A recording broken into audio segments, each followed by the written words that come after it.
Every minute, 20 people are forced to flee their homes. Behind that number is a life, a mother, a child, a dream, running from war, persecution, or disaster. With over 100 million people displaced. This is the largest forced migration since World War II. The refugee crisis isn't new. It's a story as old as humanity itself. But today, it's worse than ever. How did we get here? The story of the modern refugee begins in the ashes of World War II.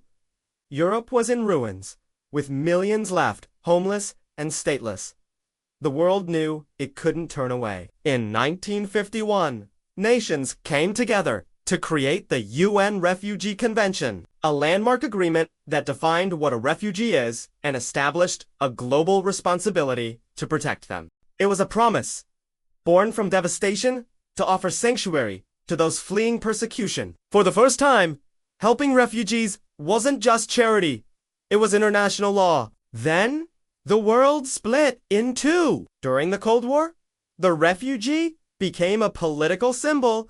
People fleeing communist regimes or dictatorships were often welcomed by Western nations, not just for humanitarian reasons, but as a political victory. Think of the Hungarians who fled the Soviet invasion in 1956, or the Vietnamese boat, people escaping war and its aftermath. Asylum became a weapon in an ideological battle, and the stories of defectors dominated the headlines, shaping a very specific image of who a refugee was. But as the 21st century dawned, the causes of displacement exploded. It wasn't just politics anymore. Brutal conflicts in Syria, Afghanistan, South Sudan, and now Ukraine have forced millions to run for their lives. At the same time, our planet itself began to push people out. Relentless droughts, catastrophic floods, and rising sea levels are creating a new category.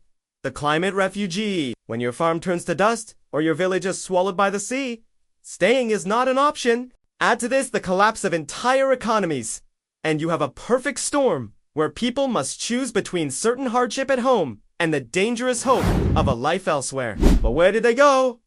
The answer might surprise you. Around 80% of the world's refugees are not in wealthy Western nations. They are hosted by developing countries, often neighboring the crisis zones in Africa, the Middle East, and Asia.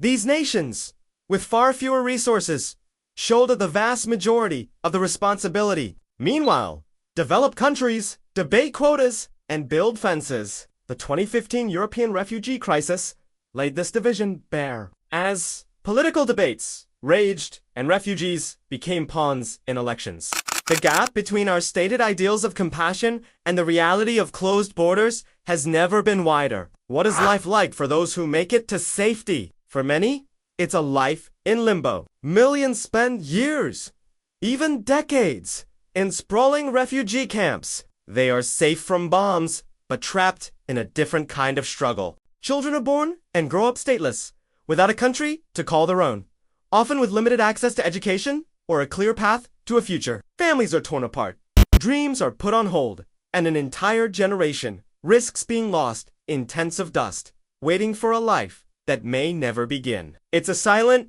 daily crisis of lost potential. The refugee crisis is not a distant problem. It's a test of our shared humanity. The forces driving people from their homes were climate change, inequality do not respect borders. The choice we face is simple. Do we build higher walls, or do we build bigger tables? Refugees don't flee because they want to. They flee because they have no other choice. History has shown us the catastrophic cost of looking away. The question now is, have we learned anything from it? Thanks for watching. If this story moved you, please consider sharing it. Subscribe for more deep dives into the issues that shape our world.